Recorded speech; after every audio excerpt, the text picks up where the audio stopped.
Ton ex, c'est une drogue. Et là, t'es en manque. Sauf qu'il n'y a pas de patch nicotine pour ce genre d'addiction. Juste un téléphone et zéro self-control. Et c'est pas une métaphore poétique pour faire joli, c'est littéralement ce qui se passe dans ton cerveau. Quand t'étais avec cette personne, chaque moment ensemble déclenchait de la dopamine, de l'ocytocine, le cocktail chimique du bonheur. Maintenant que c'est fini, ton cerveau comprend pas pourquoi on lui a coupé l'approvisionnement. Alors il panique, il réécrit l'histoire. Il transforme une relation bancale en conte de fées et un ex moyen en âme sœur perdue. Et il te pousse à scroller ses photos à 3 heures du mat, à checker s'il est en ligne, à stalker ses nouvelles fréquentations comme si ça allait t'aider. Résultat, ça t'aide pas. Mais ton cerveau s'en fout. Lui, il veut juste sa dose. Le truc cruel, c'est que tout le monde te dit de passer à autre chose, comme si ton cerveau c'était un interrupteur on-off.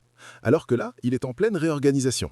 Et personne te prend au sérieux parce que de l'extérieur, on voit juste quelqu'un qui arrive pas à avancer. Sauf que ça passe. Oui, même pour toi. Un jour, tu te réveilles et tu réalises que t'as pas pensé à cette personne depuis 24 heures, puis 48, puis une semaine. T'as pas eu de révélation mystique, t'as juste tenu assez longtemps pour que ça se calme là-haut.